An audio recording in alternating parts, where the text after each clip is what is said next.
26-এ ব্রিগেডে যাওয়া না যাওয়া পরের বিষয়। আমার প্রথম বিষয় হচ্ছে 26-এ যারা যাচ্ছে তারা এই যে গতদিন যারা বলল দিল্লি চলে যাও, এদের বিরুদ্ধে কোনো প্রতিবাদ করেছে? 26-এ যারা ব্রিগেডে ডাক দিয়েছে, এতগুলো বড় বড় মিছিল করছে, কোন মিছিলে 3টে এমপি কেন ভোট দিতে যাওনি, অবিলম্বে তার ব্যবস্থা করা হোক কথা বলেছে? 26-এ যারা ডেকেছে তাতে আমি যাব কি যাবে না, কে যাবে কি যাবে না, সব নিজ নিজ ব্যাপার, ওটা পরের বিষয়। আমি জানতে চাই রাজ্য সরকারের কাছে কি দাবি করেছে যে নিন্দা বিল পাস করে আপনি সুপ্রিম কোর্টে কেস করুন? 26-এ যারা ডেকেছে তারা কি এই কথাটা বলবে? গতকালকে ওয়াকফ বিলের প্রতিবাদে যে মিছিল আসছিল বাসন্তী থেকে, ক্যানিং থেকে, জীবনতলা থেকে, বিভিন্ন জায়গা থেকে, তাদেরকে বাংলার পুলিশ দাঁড় করিয়ে রুখে অমানবিক ভাবে অত্যাচার জুলুম করলো কেন? এর প্রতিবাদে কি কোনো বাইট দেবে? তাহলে আপনারা 26-এ যারা ডেকেছে তারা কি বলবে যে আপনার এমএলএ আপনার এমপিরা যেন সুপ্রিম কোর্টে কেস করে? এ কথা বুঝছেন না? সমস্যা আমাদের মধ্যে, আমরা মুসলমানই খারাপ হয়ে গেছি, এজন্য আজকে আমাদের এই দুর্দশা হচ্ছে। যে খুশি আসছে লাথি মেরে যাচ্ছে, একে আনছি এ লাথি মারছে, ওকে আনছে ও লাথি মারছে, একে দেখছি ও লাথি মারছে, সবাই মিলে আমাদেরকে লুটছে। এর জন্য বাপ, যে লুটছে সে তো লুটেরা দোষী, কিন্তু আমাদের দোষটাও খুব একটা কম নয়। সুযোগ দিলে তো বাপ চোর তো চুরি করবেই। হ্যাঁ, বুঝার হয়তো বুঝুন, পরিবর্তন হন, আর না হয় একটা আবার অনুরোধ করে যাচ্ছে, এটুকু একটু করে যান। কি?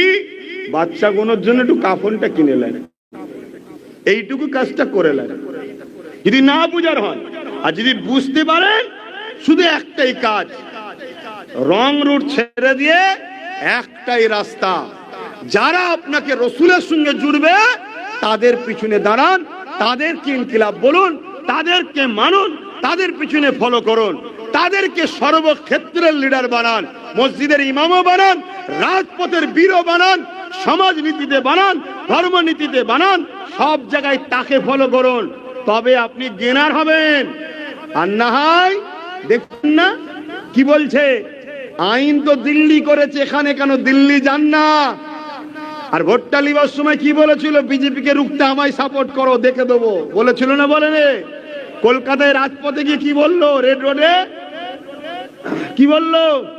এই আপনারা ঈদের নামাজ পড়েন কোথায়? ঈদগায়। ঈদগায় মা বোনদের নিয়ে যান তো?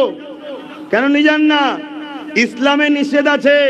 তা মুসলিম, ইসলামের ধর্মের মেয়ে ইসলামের ঈদ নামাজে, ঈদের নামাজে যেতে পারে না, আর রাজ্যের মাথায় বসে ঘুমটা টুমটা দিয়ে চলে গেল, ড্যাং ড্যাং করে হাজির এসে গেছি, কোনো চিন্তা করেনি আমি আছি, পুরো ভারতের মুসলমান বিপদে পড়লে দেখে দেবো। আরে ভারত রাখ, আমার বাংলার মুসলমানের পক্ষে দাঁড়িয়ে বিধানসভাতে নিন্দা বিল পাস করিয়ে সুপ্রিম কোর্টে কেসটা করেন, তাহলে বুঝবো আপনি আমাদের দরদি। কথা মাথায় ঢুকছে না? গেলে করছে। আচ্ছা ভারত রাখেন, যে 3 জন ভোট না দিয়ে ঘরে শুয়েছিল ওই 3 জনকে দল থেকে বাদ দেন, তাহলে জানবো আমাদের দরদি। আরে ভারত রাখেন, 230টার উপরে এমএলএ দিয়েছে মুসলমানরা আপনাকে, অন্য ধর্মের মানুষও দিয়েছে, কিন্তু মুসলিম তো বেশি দরদি।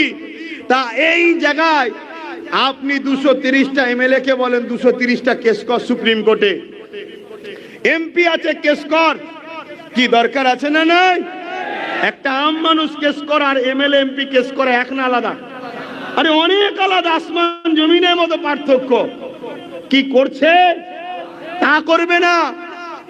উপরন্ত দ্বিতীয় সেকেন্ড কমান্ডার 65% মুসলমান, যেখানে মাথা মুটা গুণের মাথায় ক্যাটাল লেকে যিনি বারবার জিতছে, উনি তো একদম ভেতরে ছিল কি এখনো বুঝতে পারছি না, যদিও থেকে থাকে কোনো খবরই তো নেই, কোনো আওয়াজই নেই।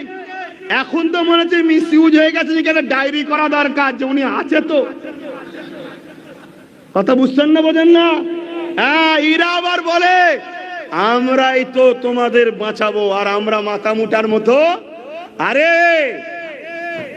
মাথায় রাখবে, নাপাক ধুবার জন্য মদ দিয়ে ধুলে পাক হয় না। এক জালিমকে রুকার জন্য, ইসলাম বিদ্বেষীকে রুকার জন্য আর এক বেঈমানকে দিয়ে সাপোর্ট করতে গেলে হয় না বাপ। এটা মাথায় ঢুকছে না এখনো? যদি না ঢোকে, আর 1 বছর 8 মাস আছে। 1 বছর 8 মাস অপেক্ষা করো। আমি 3 বছর বলেছিলাম, 1 বছর 8 মাস আছে, অপেক্ষা করো না। তখন মাথায় ঢুকবে, কিন্তু কবরে গিয়ে ঢুকবে। কথা কিছু মাথায় ঢুকছো? তুমি ভাববে যা কবরে গিয়ে বেঁচে যাব। এই ছেলেটা, এই যে ছেলেটা তোমার কথা বলছি, তুমি শুনছো তো আমি কি অজ করছি? হ্যাঁ, মন দিয়ে শোনি, দিক উদিক করুন। তুমি ভাবছো কবরে ঢুকে গেলাম, বেঁচে গেলাম। না না না না, তোমার হাতে তৈরি করা শক্তি তারা মুসলিম কওমের দ্বীন প্রতিষ্ঠানকে ধ্বংস করছে, মাদ্রাসাকে ধ্বংস করছে, কবরস্থানকে ধ্বংস করছে। তার জবাব কিন্তু তোমাকে আমাকে দিতে হবে, এটা মনে রাখবে। তো যাক, আমাকে জিজ্ঞেস করছিল কাগজে, যেটা সেটা বলে দিই। এই কথা যখন এসেছে যে 26-এ আপনি কি যাচ্ছেন ব্রিকেটে, জিজ্ঞেস করেছে। ভাই খারাপ লিও না। সমাজে কিছু ইউটিউবে দেখা যায় দাড়ি টুপিওয়ালা মুসলমানদের স্কলার, দাড়ি টুপিওয়ালা মুসলমানদের বক্তা সেরে প্রচার করছে, যারা মূলত ইহুদি খ্রিস্টানি, যারা মুসলমান সেজে মুসলমানদের রহনুমা হয়েছে। তাদের বক্তব্যের মধ্যে পাওয়া যায় অনেক নবীদের নাম বলে, তারা নাকি ইহুদি খ্রিস্টান ছিল। নাউযুবিল্লাহ। মনে রাখবেন, 1 লক্ষ মতান্তর, 2,24,000 নবী রাসূল এই জমিনের উপরে যারা এসেছে সবাই ইসলাম ও মুসলমান ছিল। কাগজটা আমায় দিয়েছে, জানতে চেয়েছে। যাওয়া না যাওয়া সব নিজের নিজের ব্যক্তিগত ব্যাপার ভাই। এখন অনেক দিন বাকি আছে।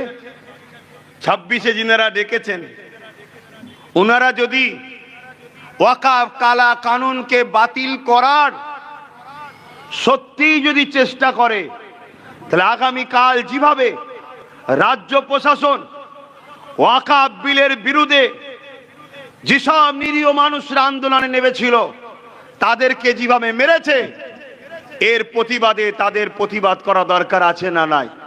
আওয়াজ দিয়ে বলুন।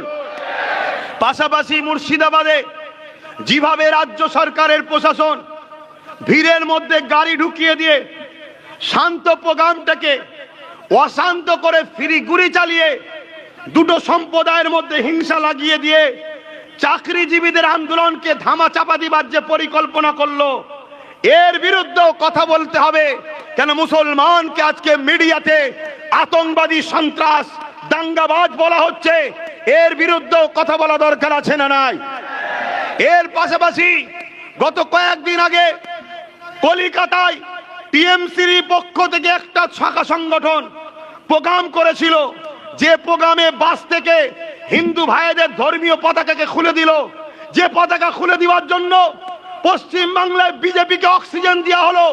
বিজেপিরা হিন্দুদের বাড়ি বাড়ি গিয়ে বুঝাচ্ছে, দেখো মোল্লাদের পাওয়ার কত। এটা কি পাকিস্তান নাকি যে আমাদের ধর্মের পতাকা খুলে দেবে? এই যে ধর্মের সুশ্রুতি দিয়ে বাংলাকে বিজেপি শক্তিশালী যারা করছে, এদের বিরুদ্ধেও তাদেরকে প্রতিবাদ করা দরকার আছে না নাই? তারপরে আব্বাস সিদ্দিকী 26-এ যাবে কি না যাবে পরের বিষয়। কথা বুঝে আসছে না নাই? আমি আপনাদেরকে একটা কথা পরামর্শ দেবো, এই বিল কি রুকা সম্ভব আছে না নাই? কিভাবে সম্ভব আছে? কিভাবে সম্ভব আছে? আইন যখন কোন জিনিস হয়ে যায়, পাগলামি করবেন না। আমার কম পায় পাগলামি করবেন না। পাগলামি না করে খুব ভালো করে বোঝেন। আছেন চুলোতে, গরম লাগছে, লিয়ে ডাইরেক্ট এই কড়াতে লিয়ে ডাইরেক্ট চুলোতে ফেলে দেবে। এই চক্রান্ত হচ্ছে। এই কড়াই ফেলেছিল কারা? যারা পাড়ায় পাড়ায় ভয় দেখিয়েছিল না? হ্যাঁ, পাড়ায় পাড়ায় ভয় দেখিয়ে মোটা অঙ্কের টাকা নিয়ে সব এর কোলে তুলেছিল। কথা বুঝছেন না, বোঝেন না? এখন তো বোঝা দরকার। সেই জায়গায় এই বিলটার প্রতিরোধ করা যাবে কিভাবে, একটু সংক্ষেপে বলবো। কারা শুনতে চান একটু হাত তুলে দেখান। আলহামদুলিল্লাহ।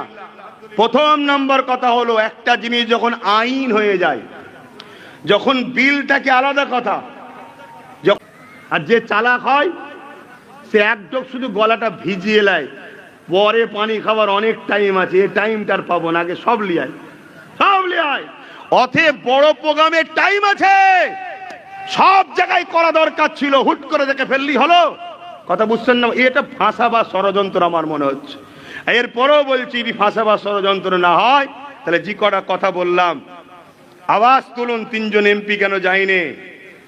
রাজ্য সরকার অনাস্থা বিল ডেকে, নিন্দা বিল ডেকে সুপ্রিম কোর্টে যান, যতগুলো এমএলএ আছে কেস করুন। এবং ওয়াকাফকে দীর্ঘ বছর যারা ভোগ করছে, কি ওয়াকাফ ভোগ করছে না? কেন ওয়াকাফ বোঝেন?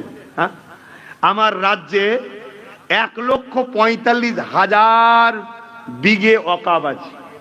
কথা যখন আইন হয়ে যায় তখন সর্বপ্রথম তোমার উচিত হবে আইনের অস্ত্র দিয়ে আইনকে কাটা। লোহাকে কাটতে গেলে যেমন লোহা লাগে, আইনের অস্ত্র দিয়ে কাটতে হবে। তার জন্য আপনাকে সুপ্রিম কোর্টের দ্বারস্থ হতে হবে। কেন? লোকসভা থেকে, রাজ্যসভা থেকে ভারতের সব থেকে বড় জায়গা হলো সুপ্রিম কোর্ট। ওই জায়গায় আপনাকে যেতে হবে।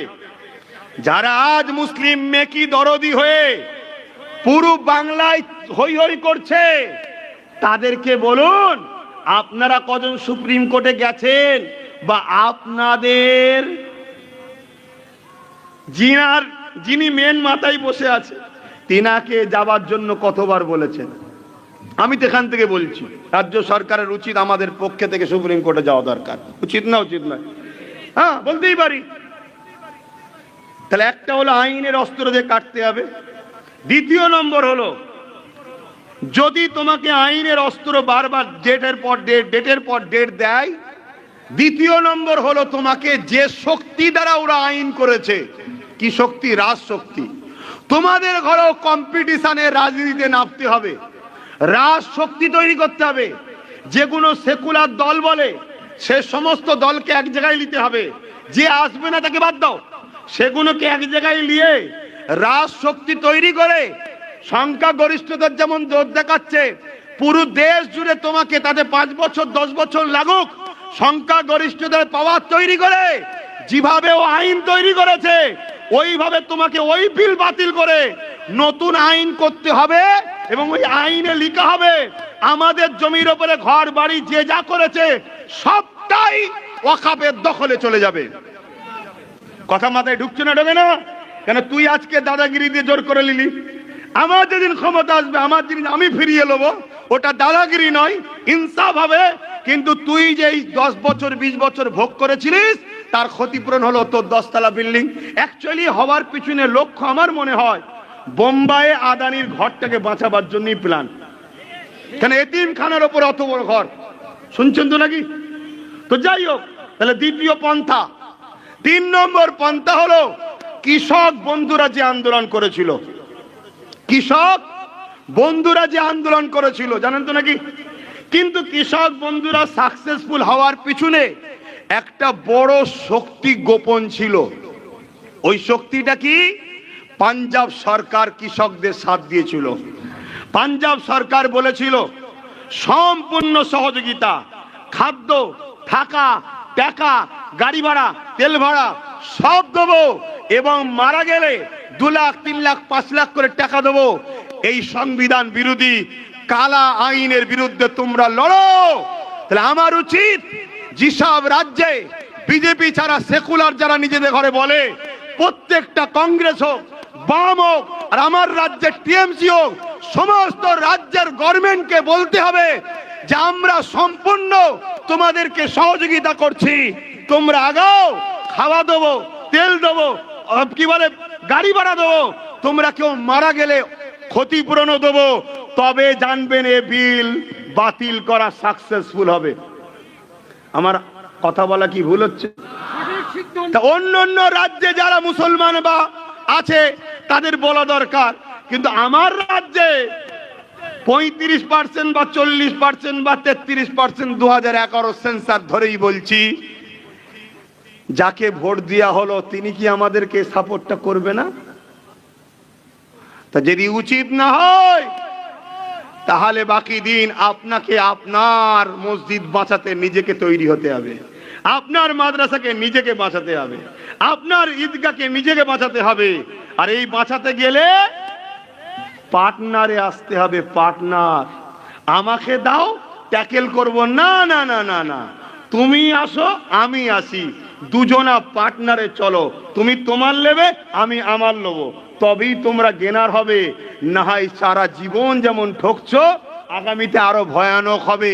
কিন্তু তোমরা কথা বলবে কি করে? তোমরা যেই কথা বলবে তোমাদের উপরে অনেক পীর সাহেব, পীরজাদা, মুফতি, মৌলানা, আমির, হযরত, শায়েখ সব দেখে এসে বলবে অত মাথা মারতে হবে না, আমরা তো রয়েছি। ঠান্ডা ঘরে গিয়ে সব টাকার লেনদেন করে তোমাদেরকে বিক্রি করবে। কথা মাথায় ঢুকছে? যদি বাঁচতে চাও, শেষ কথা বলে দিলাম, কড়ায় আছো চুলোই না পড়ে যাও, একটু বুঝে বুঝে পা ফেলো। এমন না হয়ে যায় মুসলমানরা খুব জ্বালাচ্ছে, চলো সমস্ত হিন্দু ভাইয়েরা না বলে যে ওকে আনতে হবে, সমস্ত হিন্দু ভাই যদি বলে আনবো, তুমি রুখতে পারবে? এখনো কোটি কোটি হিন্দু আমাদের ভাইয়ের বিষয়ে ভালোবাসে না, বাসে না? কথা বলো। তাহলে একটু বুঝে বুঝে করতে হবে না, হবে না? এবং আমার শেষ কথা, এই আইনটা শুধু কি মুসলমানদের বিরুদ্ধে না এই আইনটা সংবিধানেরও বিরুদ্ধে? তাহলে সংবিধান কি শুধু মুসলমানদের না ভারতীয়দের? তাহলে এই আন্দোলন বুঝাতে হবে, গ্রামে গঞ্জে হিন্দু অমুসলিম ভাইদের ঘরেও বুঝাতে হবে। এজন্য আহলে সুন্নাত ওয়াল জামাত প্রত্যেকটা গ্রামগঞ্জে এখন আমাদের মিটিং চলছে, একদম গ্রামগঞ্জে, পাড়ায় পাড়ায় পাড়ায় পাড়ায় সর্ব লেভেলের মুসলিম হিন্দু সবাইকে বুঝাও। লোক তো বুঝতেই পারছে না, লোক ভাববে মুসলমানদের জায়গা নিয়েছে, মুসলমানরা তাই রাস্তায় নেবে দাদাগিরি দিচ্ছে। কথা বুঝাস? এটা তো ভুল মেসেজ যাচ্ছে। আরে মুসলমানদের জায়গা যেমন গেছে, মনে রাখবে এর থেকে বড় হলো সংবিধানকে কেন্দ্র সরকার হত্যা করছে, সংবিধানকে সংবিধানকে মিটিয়ে দিচ্ছে। এই অমুসলিম ভাইদের উচিত এক হতে হবে, তো সেটা বোঝাতে লাগবে না। হুট করে তুমি বলবে চলো বিশাল বড় জায়গায়, মানে অ্যাকচুয়ালি কি খাবার যখন ইচ্ছা থাকবে না তখন প্ল্যান মাফিক পানিটা খাইয়ে পেটটা ভরিয়ে দে। দেখবেন না অনেক বিয়ে বাড়িতে যাবেন, ভালো শরবত করে, ভালো 2-3 গিলাস খাওয়া, শুনছেন না শোনেন না? 2-3 গ্লাস শরবত খাওয়ার পরে কি হবে ভাই? এবারে